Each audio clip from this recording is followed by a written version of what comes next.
আল্লাহকে সবাই ভালোবাসে কি আসে না? আল্লাহকে তো অন্য অন্য ধর্মের লোকেরাও ভালোবাসে। ভাই আমার, আপনি আল্লাহকে ভালোবাসেন, আপনারা যত মানুষ রয়েছেন সবাই আল্লাহকে ভালোবাসেন, কিন্তু আপনি বুকে হাত দিয়ে বলুন তো আল্লাহ আপনাকে ভালোবাসে কিনা এটা আপনি জানেন কি? আল্লাহ আমাকে ভালোবাসে কিনা এটা আমি জানি না, আল্লাহ আপনাকে ভালোবাসে কিনা এটা আপনিও জানেন? জানেন? জানেন না? আমাদের ভালোবাসা বড় কথা নয়, আমরা আল্লাহকে ভালোবাসি এটা বড় কথা নয়। আমি আল্লাহকে ভালো না বাসলে কি হবে? আপনি বাসবেন।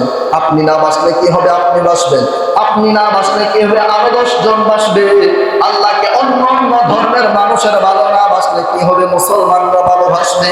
অন্যান্য কেউ ভালোবাসুক বা না বাসুক, একজন ভালো না বাসলে অন্যজন ভালোবাসবে রে মুসলমান ইমানদার। কিন্তু সব থেকে বড় কথা হচ্ছে আল্লাহ কাকে ভালোবাসে, আল্লাহ যাকে ভালোবাসে, আল্লাহর ভালোবাসা যে পেয়ে যায় তার দুনিয়াতেও কোনো টেনশন নাই, কোনো চিন্তা নাই, কোনো ভাবনা নাই, তার আখিরাতেও কোনো চিন্তা নাই, ভাবনা নাই।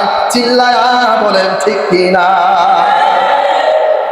নূর নবীজি রাহমাতুল লিল আলামিন সকল দুনিয়াবাসীদেরকে জানিয়ে দিলেন, ও দুনিয়াবাসীরা, তোমরা আল্লাহ রাব্বুল আলামিনকে ভালোবাসতে চাইলে আমি আল্লাহকে ভালোবাসো।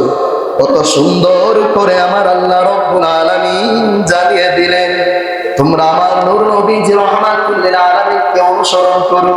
নবীজিকে ভালোবাসলে আল্লাহর ভালোবাসা হয়ে যাবে। আর যে ব্যক্তি অন্তর থেকে, মন থেকে নূর নবীজি রাহমাতুল লিল আলামিনকে ভালোবাসবে, অন্তর থেকে মহব্বত করবে, ভালোবাসবে, ওই ব্যক্তি